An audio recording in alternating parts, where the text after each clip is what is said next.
Japan, 1853, a land locked in tradition, ruled by a shogunate clinging to power, untouched by the industrial revolutions raging across Europe. But all of that was about to change.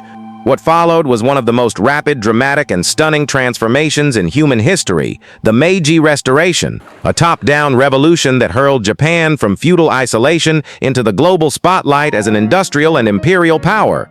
For over 250 years, the Tokugawa shogunate ruled a peaceful but stagnant Japan. The emperor was a ceremonial figure, while real power rested with the shogun. Feudal lords daimyo controlled their lands, and the warrior class, the samurai, dominated society. But behind this mask of order, cracks were forming. Samurai fell into debt. Merchants grew rich but remained socially despised. Peasants were crushed by taxes, and outside, the Western world was knocking. Then came the Black Ships. In 1853, Commodore Matthew Perry forced Japan to open its ports. The illusion of invulnerability shattered. Unequal treaties humiliated the shogunate. The people asked, if the shogun can't defend Japan, who can? Two powerful domains, Satsuma and Choshu, formed a secret alliance. Armed with Western weapons and a new vision, they launched a rebellion. In 1868, the Tokugawa regime fell.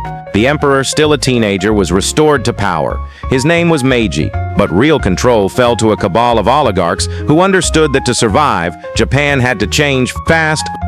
The Meiji leaders moved with astonishing speed. They abolished feudal domains and replaced them with prefectures. They created a national army, enforced conscription, and dissolved the samurai class. The ancient sword-wielding elite were told, "Your time is over."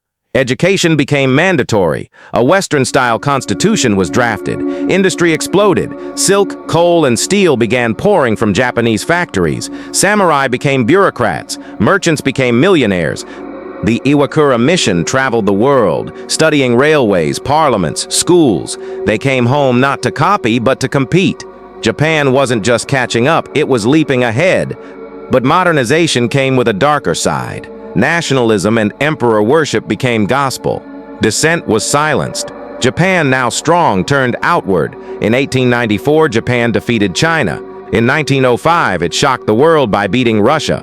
It seized Korea, Taiwan, and looked hungrily at the Pacific. Japan had joined the imperialist club, not as a colony but as an empire.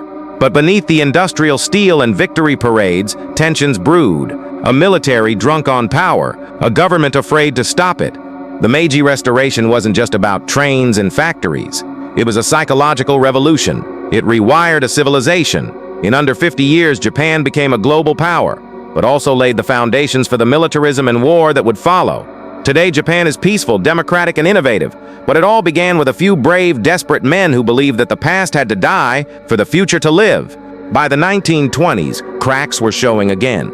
Democracy was attempted and struggled. The military grew restless. Political assassinations rocked Tokyo. The trauma of the Great Kanto earthquake, global depression, and Western racism only fueled the militarist narrative that Japan must stand alone, proud, and prepared. The same modernization that had once saved Japan now fed its darker instincts. Tanks replaced trains. The rising sun grew blood red.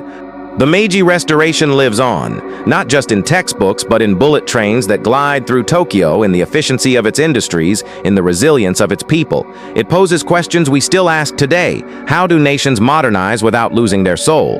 Can progress and tradition walk together, or must one be sacrificed for the other?